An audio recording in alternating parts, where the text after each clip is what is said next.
First of all, I've got to ask you, why Turkey from Poland and why Konyaspor? Because they wanted to buy me. Simple as that. No, it was a good opportunity. I had been in Poland 2.5 years. I had a great 2.5 years. Won the league, played in Europe, played in the cup. I think it was just time to move, try pastures new, and this opportunity come up. So I'm here and enjoying it. Yeah. Tell us about the team then. It looks as if you guys, you're placed 8th at the moment with 9 games remaining, and it's a big league. It's 18 teams. Yeah, it's a very competitive league. Out with the so-called big teams here. Everyone's capable of beating everyone. So especially at this time of the season, it's who can just go on a run and hopefully get in the European places. A lot of people raised their eyebrows at you joining Lech Poznan in the first place, Barry. Have you? Do you feel as if it was a good move because you become a better player, a different type of player to the way you possibly would have developed in Scotland? 100%. If I had to go back and make the same decision, I would be going to Poland all day long. It's just opened more doors. I've seen so much different aspects of the game as well. From Poland and then coming to here, it's a step up again. I'm playing against world class players here as well, so it's a challenge for myself. Being out the comfort zone of back home as well. So I just need to appreciate it and hopefully I can be successful and achieve things. Obviously, at international level, we are hoping we can somehow keep our hopes alive for qualifying for Russia in 2018. There's been a lot of talk about players need to put extra work in. They need to really try and work on their physicality and their technical ability as well. Is that something that is a given in European football from what you've witnessed? What's the main differences between a player's attitude, a player's application over there? I think the cultures as well. Like the British culture is different growing up as it is in Poland. There's not as much stardom as there is in UK for young players as such. So you don't really get a chance to get ahead of yourself when you're in Europe. Again, I don't know. I think it comes from the youth teams how they're developed into the first team. And what about the technical standard? What about the level of skill that you're playing against week in, week out? Yeah, I think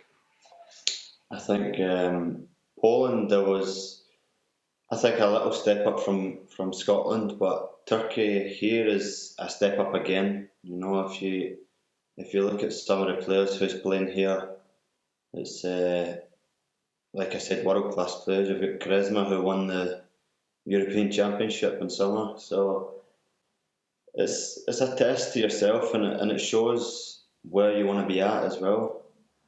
And I've got to ask you, you're 27 years of age.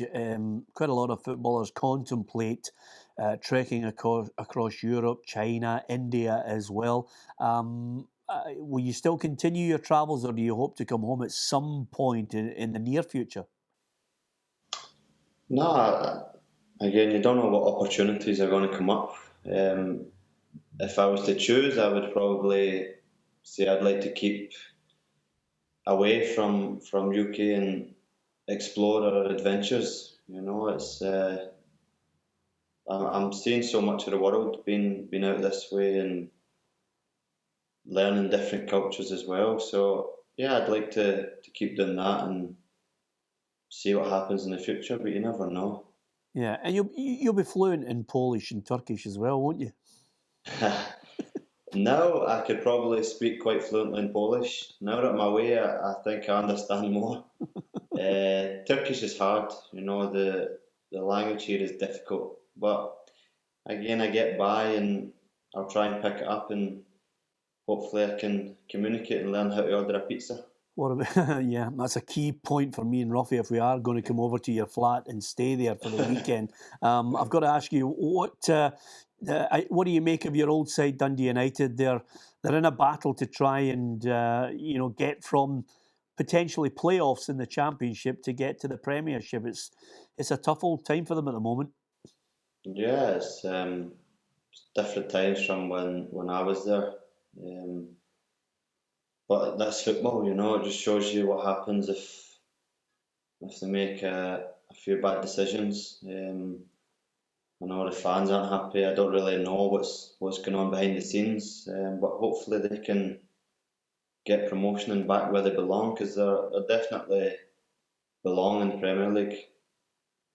What about yourself? Do you stay in touch with some of the old teammates?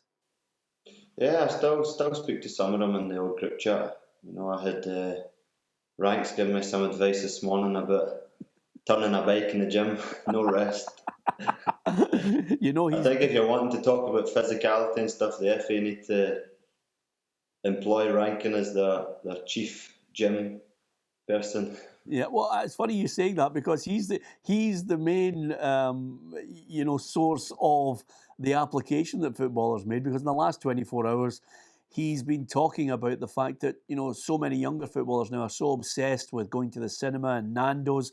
They should actually be putting in the extra hours in the gym and the extra hours on the training field. I mean, can you relate to that? Do you see his point?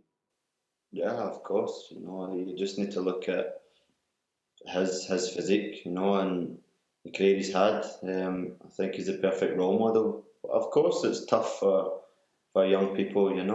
They've not been in that situation, so it's difficult. But if you can learn it at a young age, then I think it will prolong your career and help how far you can go in the game. So it's important to take advice from people like Ranks. Just finally then, what advice would you give to youngsters who maybe would be contemplating the path that you've taken over the last few years? Just go for it. Football is a short career, and you don't want to live with any regrets. If it's meant to be, it'll be. But of course, you need to work hard and be open-minded and put the effort in, and you'll be rewarded. So, yeah, I don't think it's as scary as people maybe think it is. Until you've been in that situation and played abroad, it's not like as difficult as people maybe think. Just before you go, I think Ruffy and myself will be quite happy with the kitchen. Are our living quarters when we come over there, is the bedrooms up to the standard that we are used to, Barry, if we go to Turkey there and end up in your flat? It is. I've got 3 spare bedrooms, so you can take your pick, Peter. Brilliant. Listen, thanks for joining us, and best of luck for the rest of the season. Yes, thanks, mate. Take care.